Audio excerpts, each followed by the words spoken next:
உங்களை கடவுள் ஒரு சந்தோஷமான இடத்துக்கு அழைச்சிட்டு போறாரு. அது இனி வசந்த காலமாக தான் இருக்கும். உங்களோட கையை அவர் பிடிக்கிறாரு. நீங்களும் அவரோட வார்த்தைக்கு மதிப்பு கொடுக்குறீங்க. ஆனால் கொஞ்ச நாட்களில் நீங்கள் விலகுறீங்க. இப்போ விலகிறதால உங்களோட பிரச்சனைகள் இன்னும் அதிகரிக்குது. ஆனால் இந்த பிரச்சனையை தீர்க்க மாற்று வழியை நீங்கள் கண்டுபிடிக்கிறீங்க. அதில் சந்தோஷத்தை தேடுறீங்க. அது தற்காலிகமாக சந்தோஷமாக மாறுது. மீண்டும் வாழ்க்கையில் அடி மேல் அடி நடக்குது. இதை உணர நம்ம மறுக்கிறோம். உணர்ந்தாலும் அதை பெருசாக எடுத்துக்க முடியல. இப்போ வாழ்க்கையில் தொடர்ந்து போராட்டங்களும் துன்பங்களும் அதிகரிக்குது. இதனால் வாழ்க்கையை வெறுக்கிற ஸ்டேஜையும் நம்ம அடைகிறோம். இதில் இருந்து மீண்டு வருவதற்கு உண்டான வழிமுறைகள் என்ன? கடவுளுடைய கையை கடைசி வரைக்கும் பிடிச்சிக்கிட்டே இருக்கணுமா? பிடிச்சிக்கிட்டே இருந்தால் துன்பம் நமக்கு வருமா? அந்த துன்பம் மீண்டும் நம்மளை தாக்குமா? எல்லா கேள்விகளுக்கும் இதில் பதில் அமைந்திருக்கிறது.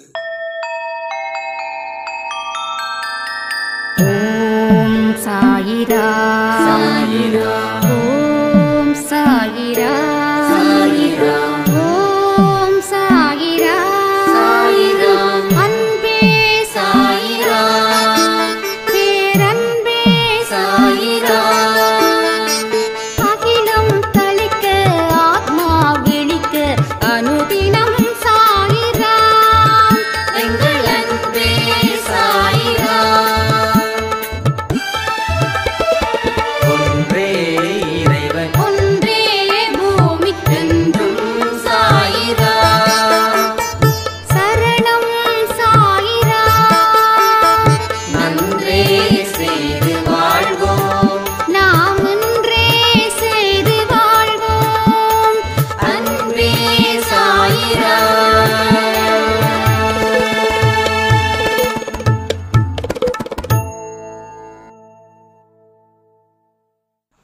சாயிராம். என் உயிரின் உயிரானவர்களே, இன்னைக்கு 12 மணிக்கு ஒரு பதிவு கொடுத்திருந்தோம். அதில் ஒரு முக்கியமான விஷயம் அந்த ஆடியோவோட எண்டில் பேசியிருந்தேன். அதாவது அந்த எமோஷ்னல் என்னால் தாங்க முடியல. என்னைக்கோ எத்தனையோ வருஷத்துக்கு முன்னாடி நடந்தது. அழக்கூடாது அப்படின்னு சொல்லி முடிவு பண்ணியும் என்னால் அதை அழுக நிறுத்த முடியல. அதனால தான் அந்த ஆடியோவை கிட்டத்தட்ட முடிக்கணும் அப்படின்ற நிலையில் நான் முடிச்சிட்டேன். அந்த ஆடியோவோட தொடக்கத்தை, அந்த கண்டினியூஷனை இப்போ பேசுனா அது இன்னும் நல்லா இருக்கும் அப்படின்னு எனக்கு தோணுதுங்க. பிரபஞ்சம் நிறைய யூடியூப்ல இதை பற்றி ஏகப்பட்ட டீட்டெயில் பேசியிருக்காங்க. எல்லாமே அடையணும் அப்படின்னா அந்த பிரபஞ்ச சக்தி நம்ம கூட இருக்கணும். ஸோ நீங்கள் கேட்டதை எல்லாம் இந்த பிரபஞ்சம் கொடுக்கும் அப்படின்னு நிறைய பதிவில் நிறைய பேர் பேசியிருக்காங்க. அது நம்ம கேட்ட உடனே அந்த பிரபஞ்சம் கொடுத்துடுமா? எனக்கு அது புரியல. எனக்கு இப்போ ஒரு ஆசை இருக்கு. ஃபார் எக்ஸாம்பிள், எனக்கு 1 கோடி ரூபாய் வேணும். 1 கோடி இருந்துச்சுன்னா நான் வீடு கட்டுவேன், இல்லை ஒரு விலை உயர்ந்த காரு வாங்குவேன். ஸோ எனக்கு தேவை ஒரு மணி, ஒரு 1 crore. இப்போ இந்த பிரபஞ்சத்துக்கிட்ட நான் கேட்ட உடனே அந்த 1 கோடி ரூபாய் வந்துடுமா? எல்லாரும் என்ன சொல்றாங்க? பிரபஞ்சத்துக்கிட்ட நம்பிக்கையோட கேட்டா அது கொடுத்துடும் அப்படின்னு சொல்றாங்க. அப்போ எல்லாருக்குமே ஒரு எளிய முறையில் கிடைக்குதுன்னா எல்லாருமே பேச ஆரம்பிச்சிடுவாங்களே.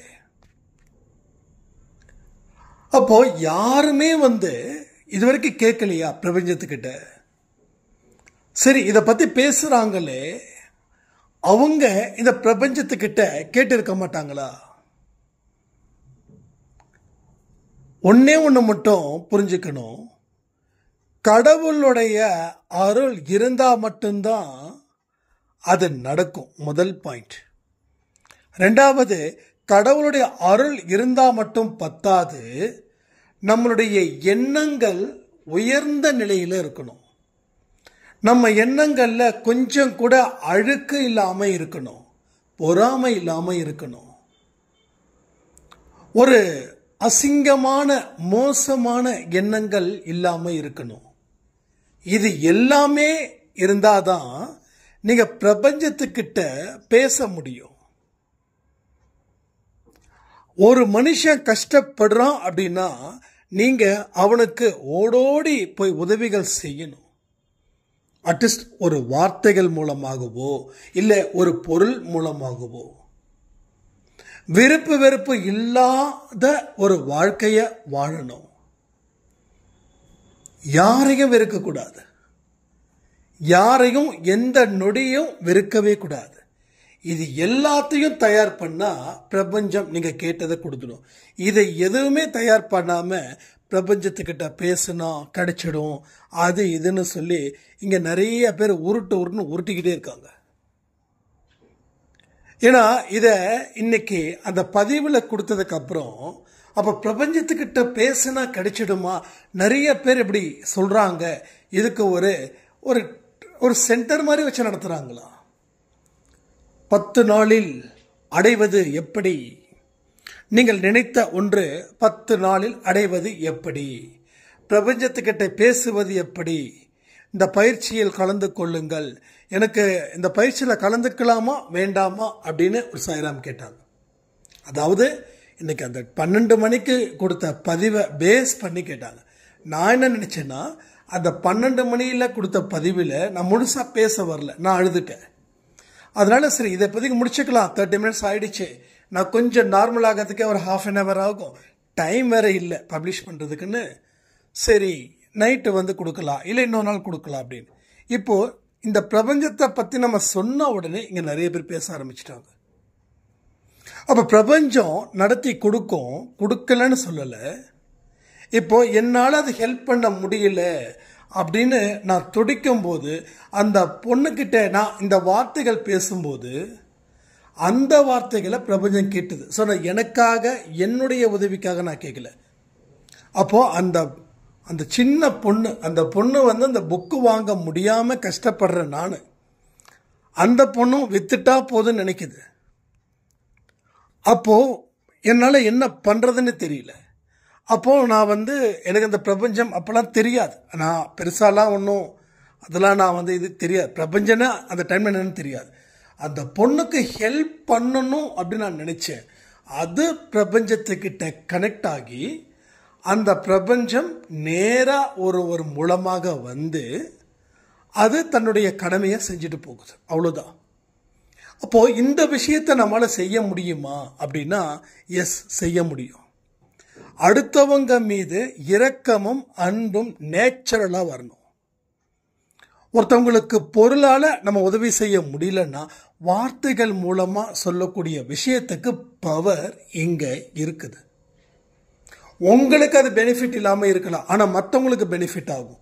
நான் எடுத்த உடனே சொன்னேன் பாத்தீங்களா, சந்தோஷ்க்கு 1 கோடி ரூபாய் வேணும்னு சந்தோஷ் பிரபஞ்சத்திட்ட கேட்டா பிரபஞ்சம் கொடுக்காது. ஆனா இதே சந்தோஷ் மற்றவங்களுக்கு தேவையான உதவிகளை செய்ய முடியணும், யாராவது செஞ்சா நல்லா இருக்குமே, உங்களுக்கு எந்த பிரச்சனையும் வராது அப்படின்னு சொன்னா அது அந்த பிரபஞ்சத்தை கூட கனெக்ட் ஆகி அது உங்களுக்கு நல்லது நடக்கும். இவ்வளவுதாங்க, வேற ஒண்ணுமே இல்லை. அப்போ நீங்க ஒருத்தவங்களுக்கு வார்த்தைகள் மூலமா உதவிகள் செய்யறீங்கன்னா அது பலிக்கும். வார்த்தைகள் மூலமா உதவிகள், எண்ணங்களுடைய வெளிப்பாடு, அது ஒரு பெரிய ஒரு பவர்ஃபுல் டூல். அதுதான் நான் திரும்ப திரும்ப சொல்றேன். ஸோ இது எல்லாருக்கும் நடக்குமா? எல்லாருக்கும் நடக்காது. அப்போ சுத்தப்படுத்தப்பட்ட மனசுல இல்ல சுத்தப்படுத்திக்கிட்டு இருக்கிற மனசுல அங்கதான் நடக்கும். அப்போ நீங்க உங்க குடும்பத்தை தாண்டி மற்றவர்களுக்காக எதை கேட்டாலும் அது நடக்கும். நம்ம இந்த தினமும் 10 மணிக்கு இந்த சிறப்பு பிரார்த்தனை, கூட்டு பிரார்த்தனை வைக்கிறோமே, எத்தனை பேர் மனதார கலந்துக்கிறீங்க? கமெண்ட் பண்றீங்களா? தொடர்ந்து கலந்துக்கணும். இனிமே கலந்துக்கிறேன் அந்த பேச்சு இல்லை. வாரம் ஒரு நாள் தான் நான் செய்வேன் அந்த பேச்சும் இல்லை. தொடர்ந்து ஒரு குறைஞ்சபட்சம் ஒரு 100 நாளாவது, 100 நாள், குறைஞ்சபட்சம் ஒரு 100 நாள், அதாவது ஒரு 3 மாதம் வச்சுக்கலாமே. நான் 3 மாதமாக தான் செஞ்சுக்கிட்டு தான் இருக்கேன் சாய்ராம். எத்தனை பேர் சொல்கிறீங்க? கமெண்ட் பண்ணுறீங்களா?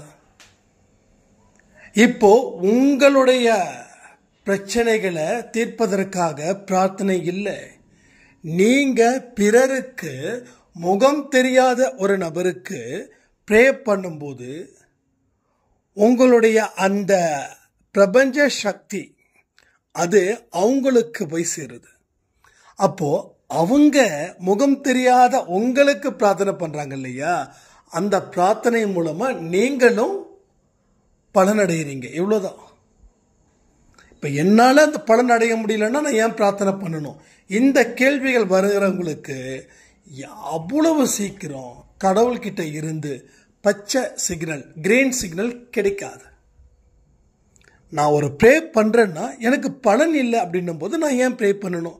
இதை யாராவது தயவு செய்து மனசில் இருந்து கேட்டிருந்தீங்கன்னா அதை அழிச்சிடுங்க. ஏன்னா இது அரக்க குணம் கொண்ட மனுஷனுக்கு பொருந்தும், சாயப்பா உடைய குழந்தைங்களுக்கு இது பொருந்தாது. ரைட்டா? நம்ம மனசில் கண்டிப்பாக வரும். இங்கே பாருங்க, ஐயோ வந்துடுச்சேன்னு சொல்லி ஃபீல் பண்ண வேண்டாம். இப்படி வந்ததுக்கு இப்படிப்பட்ட ஒரு தெளிவு அன்பே சாயில கிடைச்சிருக்குதுன்னு சொல்லி கடவுளுக்கு நன்றி சொல்லுங்க. ஸோ இங்கே எதுவுமே ராங் ரூட் கிடையாது, எல்லாமே சரியான ரூட்டு தான்.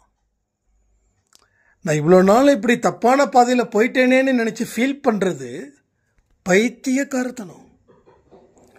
அப்போ தப்பான ரூட்டில் போனோன்னா இனிமே வேற ரூட்டுக்கு போவன்றது தான் புத்திசாலித்தனம். ஃபீல் பண்ணுறதால வாழ்க்கையில் எதையுமே சாதிச்சிட முடியாது. பட் அதை சரி பண்ணாதான் வாழ்க்கையில் எல்லாமே சாதிக்க முடியும். பலருடைய பிரச்சனை இதுதான். தம்பி, வாழ்க்கையை புரியாமலே வாழ்ந்துட்டேன், இப்போதான் தெளிவு கிடைக்குது, எனக்கு கஷ்டமாக இருக்குது. கஷ்டத்தை தூக்கி போடுங்க. இப்போ தெளிவு கிடைச்சதா? கடவுளுக்கு நன்றி சொல்லுங்க. எல்லாருமே சாய்பாவுக்கு நன்றிகள் சொல்லலாமா இந்த நிமிடம்? தப்பு இல்லை. இல்லை, நீங்கள் சாய்பாவுக்கு நன்றி சொல்றது கடவுளுக்கு நீங்கள் உண்டியலில் காணிக்க போடுறீங்களே அதை விட கோடி மடங்கு பெருசு. எப்பயுமே கமெண்ட் செக்ஷன்ல நம்ம சொல்றத செய்யுங்க. அது உங்க வாழ்க்கைக்கு ஒரு புரிதலையும் ஒரு வாழ்க்கைக்கு நல்ல வழியையும் அது ஏற்படுத்தும். எத்தனையோ விஷயங்கள் கடவுள் உங்க முன்னாடி காட்டுறாரு. ஒன்று காட்சியின் மூலமா, இல்லை சொல்லின் மூலமா, இல்லை எண்ணத்தின் மூலமா. அப்போ தொடர்ந்து ஒரு விஷயம் நடக்குது. இப்போ இன்னைக்கு கூட லாவண்யான்னு ஒரு சாய்ராம், அவங்க திருச்சியில் இருக்காங்க. அவங்க என்கிட்ட ஒரு 6-7 ஆடியோ தொடர்ந்து அனுப்பிட்டே இருந்தாங்க. சரி, என்ன ஒரு ஆடியோன்னா ஓகே, இன்னும் எதுவும் சொல்ல வராங்க.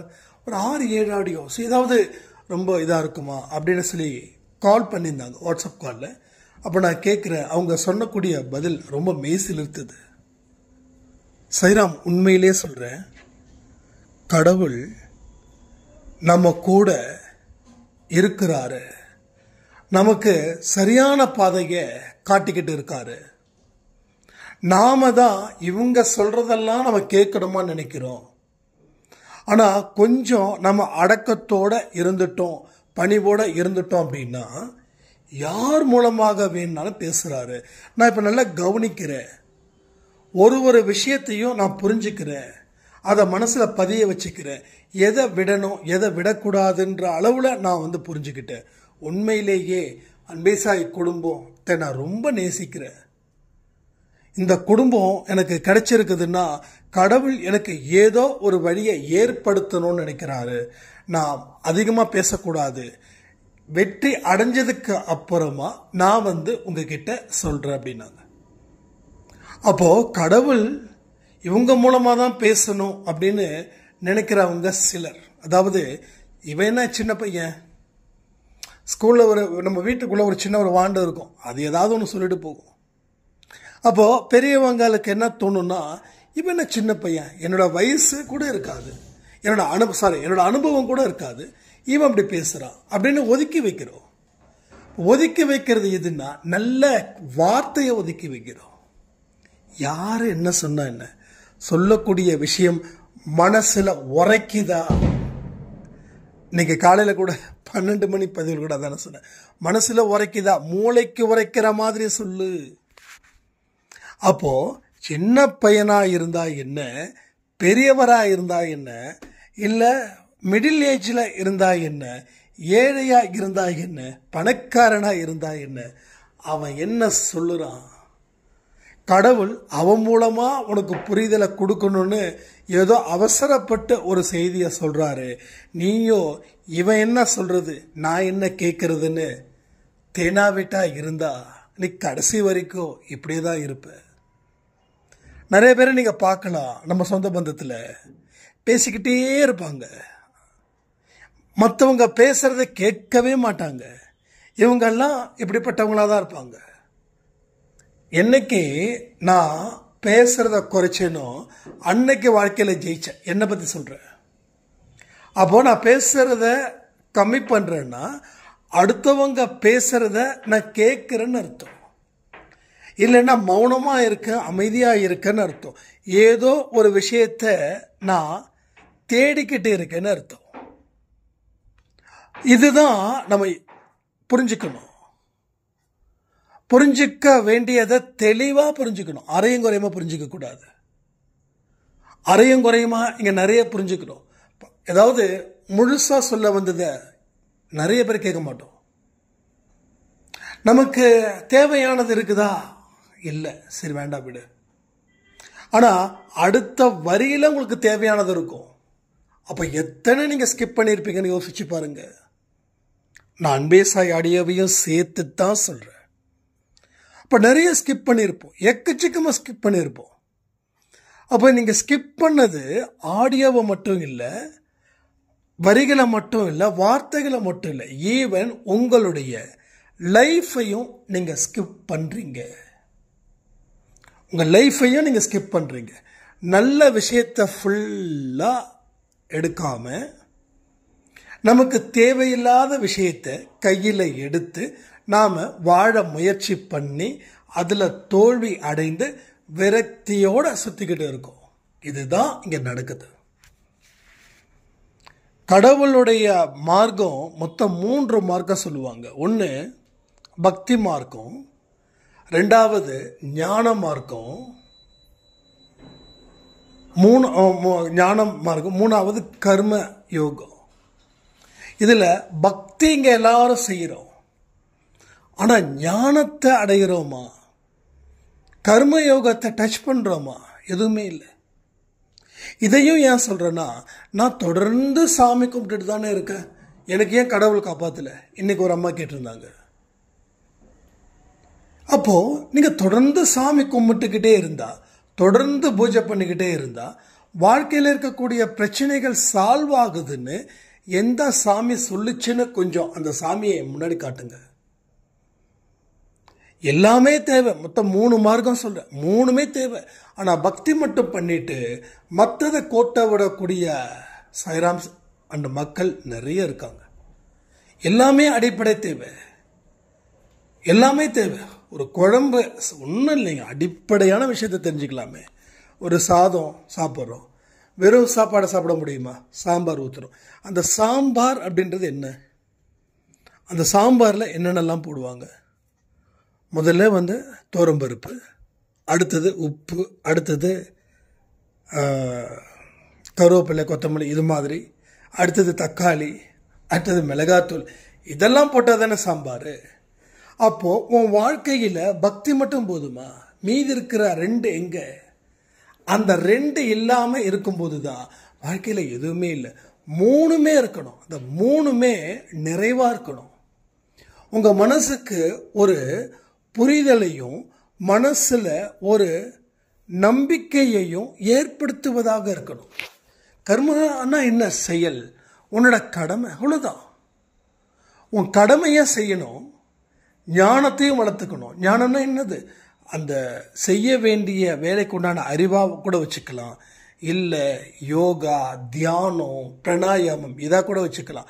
ஆனால் எல்லாமே இதில் அடங்கணும். இங்கே சாமியை கும்பிட்டா மட்டும் போதுமா?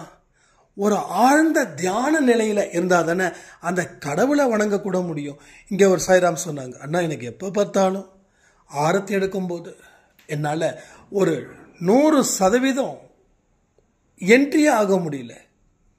இதில் ஆரத்தி பாடல் மீது அவருக்கு மட்டும் இல்லை, நிறைய பேருக்கு இங்கே நடக்குது, எக்கச்சக்கமான பேருக்கு நடக்குது. ஆரத்தி எடுக்கும்போது என் வாழ்க்கையில் நிறைய அந்த துன்பத்தையே நினைக்கிறேன். எஸ், நினைப்பீங்க. ஏன்னா உங்கள் மனசு அலைப்பாஞ்சிக்கிட்டே இருக்குது. உங்கள் மனசில் ஒரு கான்சன்ட்ரேஷன் பவர் இல்லை, ஒரு கவனிக்கும் தன்மை இல்லை. அந்த கவனிக்கும் தன்மை என்ன பண்ணால் வரும்? மெடிடேஷன் பண்ணால் வரும். மெடிடேஷன் பண்ணுறதுக்கு தினமும் ஒரு நேரத்தில் உட்காந்துக்கணும். காலைல 5 மணிக்கு எந்திரிக்கிறீங்களோ, 6 மணியோ, 7 மணியோ, தினமும் ஒரே நேரம் ஒரே இடம், ஒரே நேரம் ஒரே இடம். இடத்த மாற்றும் போது அந்த சிச்சுவேஷனுக்கு உண்டான இது வந்துடும். ஸோ மெடிடேஷன் பண்ணும்போது சமையல் ரூமில் பண்ண முடியுமா? பெட்ரூமில் பண்ண முடியுமா? ஸோ ஒரு வெட்ட வெளி இருந்தால் பெஸ்ட், இல்லைன்னா ஹால் பெஸ்ட். அப்போ ஒரு 10 நிமிஷம். அப்போது இதெல்லாம் உடனே கூடி வருமா? தொடர்ந்து செய்யணும்ல. தொடர்ந்து ஒரு 20 நாளோ 25 நாளோ 30 நாளோ செஞ்சால் தான் அதனுடைய எஃபெக்டிவ் இருக்கும். இல்லாட்டி தெர் இஸ் நோ எஃபெக்டிவ்.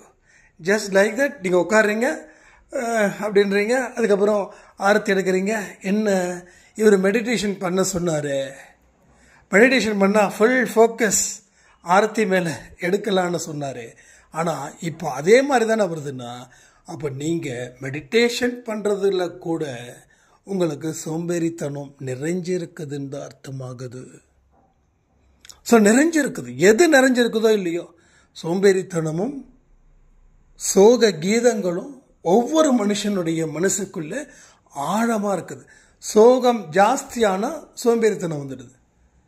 அதாவது எதுவுமே செய்ய முடியாது அப்படின்னு நீங்கள் நினைக்கிறதால அது சோம்பேறிங்களுக்கு ஒரு இடமா அமைஞ்சிடுது. லைஃப் நல்லா கூல் பண்ணுங்க, லைஃப் மேலே சில் பண்ணுங்க. எப்பயுமே லைஃப்பை சில் பண்ணிகிட்டே இருக்கணும், அது நல்லது. அப்போ எப்படி சில் பண்ணணும்? உங்கள் வேலையில் கவனத்தை வைங்க, உங்கள் கடவுள் மீது கவனத்தை வைங்க, உங்கள் மீது கவனத்தை வைங்க. இதை எல்லாத்தையும் வைக்க ஆரம்பிச்சிட்டாவே நீங்கள் அவ்வளவு ஒரு அழகான அற்புதமான இடத்துக்கு நீங்கள் போகலாம். கடவுள் உங்களை கைப்பிடிச்சு அழைச்சிக்கிட்டு போவார். முதல்ல உங்கள் கண்ட்ரோல் உங்ககிட்ட இருந்தால் எல்லாமே கண்ட்ரோல் ஆகும். நம்ம அவுட் ஆஃப் கண்ட்ரோலாக போயிடும். நம்மளை யாராலையும் நம்மளால் கண்ட்ரோல் பண்ண முடியலன்னா வேறு ஒருத்தவங்க நம்மளை கண்ட்ரோல் பண்ணிக்கிட்டே இருப்பாங்க. ரைட்டா? மனம் இருந்தால் மார்க்கம் உண்டு. ஸோ மார்க்கத்தின் வழி என்னவோ அதுவே எனது வழியாக இருக்கணும். அப்போ நம்ம மனசில் எந்த மாதிரி எண்ணங்களை உட்கார வைக்கிறோம், அதை எதை நிரந்தரமாக்குறோம், எதை திருப்பி திருப்பி நம்ம செய்கிறோம், எது கடினமாக இருக்குதோ அதை திருப்பி திருப்பி செஞ்சு பாருங்க, அது எளிய ஒரு விஷயமா மாறிடும். இங்கெல்லாம் சும்மா அது என்னால் முடியல வரலைன்னா உங்களுக்கு அதில் இருந்து வர விருப்பம் இல்லைன்னு அர்த்தம். ஒரு சாய்ராம் சொன்னாங்க, எனக்கு ட்ரிங்க் பண்ணுறது பெரிய தலைவலியாக இருக்குது, எனக்கு தெரியுது, ஆனால் அதுலேருந்து மீள முடியல. இப்போ என்ன அர்த்தம் அப்படின்னா, நான் மீளணும் அப்படின்னு விரும்புகிறாரு, ஆனால் அதே நேரத்தில் மீளக்கூடாதுன்னு விரும்புகிறாரு. மீளக்கூடாதுன்னு விரும்புகிறாரு. அப்போது உங்களோட குடல் இருக்கு இல்லையா, அது கேட்குது, அது மூளைக்கு கண்ட்ரோல் போடுது. மூளைக்கு கண்ட்ரோல் போடுறதால அந்த மூளை உங்களை முட்டாளாக்குது. அப்போ நம்மளுடைய விஷயங்கள் பொறுத்த வரைக்கும் என்ன நடக்குதுன்னா, நம்மளை தாண்டி ஒரு கண்ட்ரோல் இல்லாத தனமா போகுது. இன்னும் ஒரு சாயிரம் சொல்லியிருந்தாங்க இல்லைங்க, டாக்டர் தண்ணியை அடித்தா அது தண்ணி அடிக்கிறத உடனே நிறுத்தக்கூடாது, நிறுத்திட்டா உயிருக்கே பிரச்சனை ஆகுன்றாங்க. நான் என்ன பண்ணுறது? உடனே யாரும் இங்கே நிறுத்த சொல்லலை, அளவை குறைக்க சொல்லுறோம். அதுக்கப்புறமா ஒவ்வொரு வாரமாக ஒரு நாட்களை குறைக்க சொல்கிறோம். வாரத்தில் 7 நாள் அடிக்கிறீங்க அப்படின்னா முதல்ல எவ்வளவுக்கு கன்சியூம் பண்ணுறீங்க, அந்த கன்சியூம் பண்ணுறதை பாதி அளவுக்கு குறைக்கணும். போதும்னு நினச்சிடணும். அது ஒரு வாரத்துக்கு. அடுத்த வாரம் என்ன ஆகுது, அதே அளவில் ஒரு நாள் விட்டு ஒரு நாள், இது மாதிரி ஸ்டெப் பை ஸ்டெப்பாக குறைக்கும்போது உங்கள் மேலே உங்களுக்கு அபார நம்பிக்கை வரும். அபார நம்பிக்கை. உங்கள் மீது நம்பிக்கை இல்லைன்றதால தான் இவ்வளோ பிரச்சனை, வேற ஒன்றுமே கிடையாது. நீங்கள் கர்மாவெல்லாம் சும்மா தாக்கிக்கிட்டே இருக்க வேண்டாம். கர்மா எதிர்த்து உங்களை தாக்கிட்டு போகுது, தாங்க மாட்டோம். அதாவது ஒரு நல்லவன் இருக்கிறான், அவன் மேலே பழிய தூக்கி போட்டுக்கிட்டே இருந்தா ஒரு நாள் அவன் பேச ஆரம்பிச்சிட்டானா உங்கள் நிலைமை என்ன ஆகும்? அப்போ யாரும் பொறுப்பு இல்லை, எல்லாத்துக்கும் பொறுப்பு நான் தான். நான் இதை சரி பண்ணுவேன். அப்போ நான் என்ன சரி பண்ணுறதுக்கு நான் தயாராக இருக்கணும், அதற்காக எந்த இடத்துக்கும் நான் போவேன் அப்படின்னு நீங்கள் முடிவு பண்ணிட்டீங்கன்னா அதுக்கப்புறம் உங்கள் வாழ்க்கை வேகமாக வளர்ச்சி அடையும்.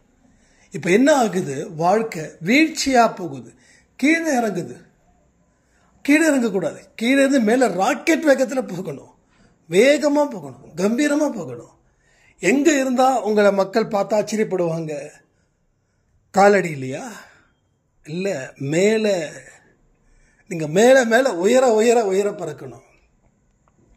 இல்லைன்னா என்ன ஆகும், இதே நிலைமை நீடிச்சதுன்னா நம்ம வாழ்க்கை போயிடும். அப்போ வாழ்க்கையில் ஏண்டா வாழணும், அர்த்தமில்லாத வாழ்க்கையை வாழ்ந்து இன்னைக்கு இப்படி மாட்டிக்கிட்டு இருக்கிறோமே, அந்த ஃபீலிங் வந்துடவே கூடாது. எது வேணாலும் வரலாம், ஆனால் ஏன் வாழணுன்ற ஒரு வார்த்தை ஒரே நாளில் வந்திருக்காது. பல வருஷங்களுக்கு அப்புறம் தான் அந்த வார்த்தை வந்திருக்கும். அப்போ பல வருஷங்கள் நம்ம எப்படி வாழ்ந்திருக்கோம் அப்படின்னா, புண்ணியம் இல்லாத, பிரயோஜனம் இல்லாத ஒரு வாழ்க்கையை நம்ம வாழாம விட்டுட்டோம். அதனால தான் இன்னைக்கு இந்த ஒரு நாளில் இப்படி ஒரு வெறுப்பு தன்மை நமக்குள்ள இருக்குது.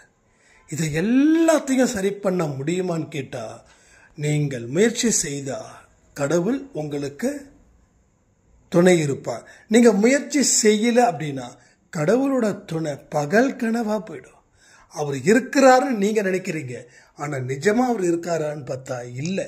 ஏன்னா அவர் நிஜமாக இருந்திருந்தா உங்கள் வாழ்க்கையில் என்னைக்கோ பிரச்சனைகள் தேர்ந்திருக்கும், உங்களுக்கு இன்னும் பலமான ஒரு வாழ்க்கையை அமைச்சு கொடுத்துருப்பாரு. அது வெற்றிகரமான வாழ்க்கையாக மாறி இருக்கும்.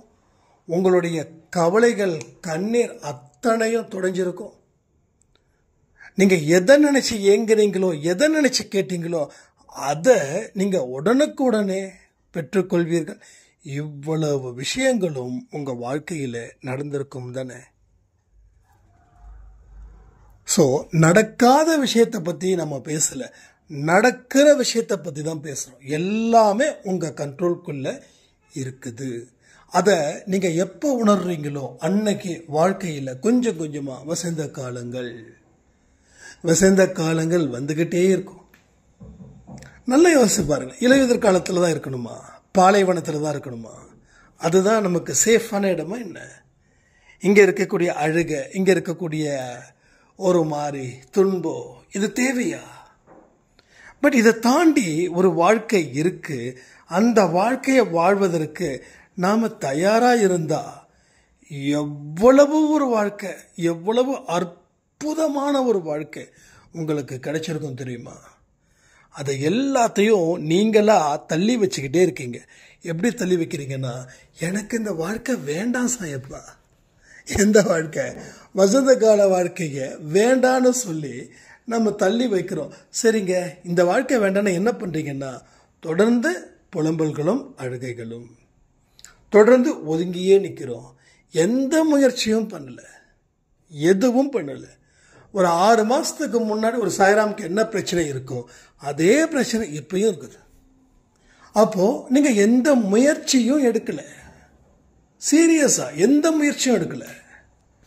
நீங்கள் முயற்சி எடுத்திருந்தீங்கன்னா எங்க ஒரு பிரச்சனை 6 மாதமாக நீடிக்குமா? அப்போ அந்த 6 மாதமாக இருக்கக்கூடிய பிரச்சனை இப்போ அதிகரிக்குதுன்னா என்ன ரீசன்? அப்போ நீங்கள் அதுக்கு முக்கியத்துவம் கொடுக்கல. அதாவது அதை சால்வ் பண்ணணும் அப்படின்னு சொல்லி எந்த ஒரு இம்பார்ட்டனும் நீங்கள் கொடுக்கவே இல்லை. இதுதான் உங்களுடைய மெயின் ப்ராப்ளமாக இருக்கு. இப்பயும் நான் சொல்கிறேனே, உங்கள் வாழ்க்கையில் என்ன பிரச்சனை வேணாலும் இருக்கட்டும், நீங்கள் அது யாருக்கிட்டையும் சொல்ல வேண்டாம். பட் கடவுள்கிட்ட சொல்லுங்கள், இந்த ப்ராப்ளத்தை என்னால் தீர்க்க முடியும் அப்படின்னு சொல்லி அவர் முன்னாடி நில்லுங்க. முதல்ல உங்களுடைய ஈகோயிசத்தை விட்டுடுங்க. ஏன்னா ஒரு ப்ராப்ளம் இன்னொரு மனுஷன் கூட தான் இருக்கும். அந்த ஈகோயிசம் முதல்ல இருக்கக்கூடாது. நான் சொல்கிறத தான் நீ கேட்கணும். அந்த மாதிரியான புத்தியை கொஞ்சம் தூக்கி வச்சிட்டிங்கன்னா அதுக்கப்புறம் நீங்கள் அந்த ப்ராப்ளத்தை ஹேண்டில் பண்ணுறதுக்கு ரொம்ப ரொம்ப ஈஸியாக இருக்கும். ஸோ ஈகோயிசத்தை விட்டுருங்க, ஆணவத்தை விட்டுருங்க, அதிகாரத்தை விட்டுடுங்க. நம்ம கீழே இறங்கி போகிறதால நம்ம ஒன்றும் குறைஞ்சி போயிட போகிறதில்ல. நீங்கள் கீழே இறங்கி போகிறீங்கன்னா நீங்கள் மேலே வருவீங்கன்னு அர்த்தம். இல்லை நான் இப்படியே தான் இருப்பேன் அப்படின்னா நீங்களாக ஒரு இடத்த உருவாக்குறீங்க. ஆனால் அந்த இடம் நல்லதுக்கு இல்லை. ஸோ இப்போ இருக்கிற இடம் நல்லதுக்கு இல்லை. இந்த இடத்த மாற்றணும், மாறியே தீரணும். நான் சொல்கிறது எண்ணங்களையும் புத்தியையும் சொல்கிறேன். அது உயர்ந்த எண்ணங்களாக உருவாக்க முயற்சிகள் பண்ணுங்க. அப்போ தான் எல்லா விஷயமும் ஒரு ஆனந்தத்தை கொடுக்கும். இல்லைன்னா இப்படியே இருந்தால் என்ன ஆகும் சொல்லுங்களேன், யோசிச்சு பாருங்களேன். இப்போ இத்தனை விஷயம் இப்படியே இருந்தீங்க, ஏதாவது சாதிச்சிங்களா? ஏதாவது ஒரு சந்தோஷம் கிடைச்சிதா? ஏதாவது ஒரு நிம்மதி பெருமூச்சு விட்டீங்களா? அதை மறக்க சந்தோஷத்தை ஏற்படுத்துகிறோம். அப்போது அது செயற்கையான சந்தோஷமாக மாறுது, இயற்கையான சந்தோஷமாக இல்லை. எனக்கு இவ்வளோ பிரச்சனை இருக்குது, அதை மறக்க தான்ப்பா நான் இப்படி இருக்கிறேன் அப்படின்னு நீங்கள் சொல்லும்போது அது ஒரு ஆர்டிஃபிஷியலான ஹாப்பினஸ். அப்போது நிரந்தரமான சந்தோஷம் இங்கே யாருக்கும் தேவையில்லை, சரிதானே? அப்போது ஒரு தற்காலிகமான சந்தோஷம் இருந்தால் போதுன்னு நினைக்கிறீங்க. அதாவது ட்ரிங்க் பண்ணுறவங்களுக்கு கவலைகளை மறக்க ட்ரிங்க் பண்ணுறாங்க, அந்த கவலைகள் மறக்கிறாங்க, ரைட். ஆனால் கவலைகள் தீருதா? அப்போ எல்லாத்துக்கும் ஒரு வழி. ஆண்கள் மேக்சிமம் ட்ரிங்க் எடுக்கிறாங்க, பெண்கள் மேக்சிமம் புலம்பி தள்ளிடுறாங்க, இவ்வளோதான். அப்போது அந்த சந்தோஷத்தை ஏற்படுத்துவதற்கு ஏதாவது மூவி பார்க்குறதோ இல்லை ஃப்ரெண்ட்ஸ் கூட பேசுகிறதோ அப்படி. பட் அந்த ஈவெண்ட் முடிஞ்சிருச்சுன்னா இந்த ஈவெண்ட் கண்டினியூ ஆகிடுமே. எது நம்மளை போட்டு தாக்குது அதுதான் நமக்கு முக்கியம். கொஞ்ச நாளைக்கு தாக்காத அப்படின்னா மறுபடியும் தாக்குமே. அப்போ கொஞ்ச நேரத்துக்கு தான் உங்களுடைய சந்தோஷம் தேவையா?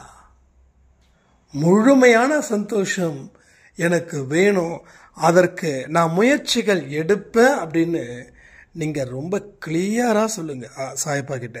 சாயப்பாக்கு காது கேட்குங்க, சாயப்பாக்கு காது கேட்கும். நீங்கள் சொல்ல வேண்டிய முறையில் சொன்னால் அவரோட காது நிச்சயமாக கேட்கும். கேட்காமலாம் இல்லை, அவர் ஒன்றும் செவிடர் கிடையாது. அவருக்கு காது தெளிவாக இருக்குது. நீங்கள் மனசில் என்ன நினைக்கிறீங்களோ அது வரைக்கும் அவருக்கு தெரியும். இப்போ நான் சொல்ல உங்கள் மனசுக்குள்ளே என்னெல்லாம் ஓடுதோ அதெல்லாம் அவர் கேட்ச் பண்ணிட்டுருக்காரு, ரைட்டா? இப்போது இவன் சொல்கிறத இவங்க கேட்குறாங்களான்னு பார்க்குறாரு. அப்போது உங்களுக்கு இதெல்லாம் எங்கே நடக்க போகுது அப்படின்னா அவர் மறுபடியும் தலையில் கையை வச்சுக்கிட்டு உட்காந்துடுறாரு கவலையில். என்ன இது, ஏன் இப்படி அப்படின்னு. அப்போது அவர் தலையில் கை வச்சுட்டு உட்காந்தனா என்ன அர்த்தம்? நம்மளை பற்றி ஒரு பெரிய சோகம் அவர்கிட்ட தாக்கிக்கிட்டே இருக்குது. எத்தனை முறையில் வெளிப்படுத்தணுமோ அத்தனை முறையிலே பாவம் வெளிப்படுத்துகிறாரு. ஆனால் நம்ம தெளிவாக இருக்கிறோம். அவரை இரிட்டேட் பண்ணணும், அவரை கோபப்படுத்தணும், அவரை கவலை அடைய வைக்கணும்னு சொல்லி நம்ம ரொம்ப தெளிவாக இருக்கிறோம். ஸோ இது எல்லாத்தையும் விட்டுருங்க. லைஃப் நல்லா என்ஜாய் பண்ணலாம்.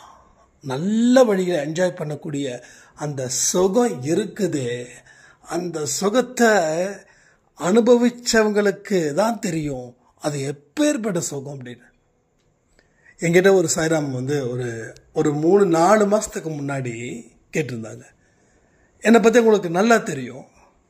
ரொம்ப நாள் கழிச்சு என்கிட்ட பேசுகிறாங்க, எப்படி சாய் இப்படி கூலாக இருக்கீங்க, எப்படி இவ்வளோ ஹாப்பியாக இருக்கீங்க, எத்தனை நடக்கக்கூடாத விஷயங்கள் எல்லாம் நடந்திருக்குது, அதில் கடவுள் குறைய வைக்கல. அதாவது கிண்டல் பண்ணுறாங்க கடவுளை. நடக்கக்கூடாத விஷயங்கள் நிறைய நடந்திருக்குது, அது உங்களுக்கு நிறைய கஷ்டத்தை கொடுத்துருக்காரு, கடவுள் அதில் குறைய வைக்கல.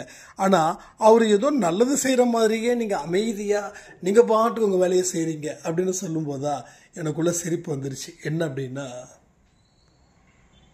நம்ம மனசில் நம்மளுடைய வைராகியத்தை கெடுக்கிற மாதிரி நம்ம எதுவுமே செய்யலை.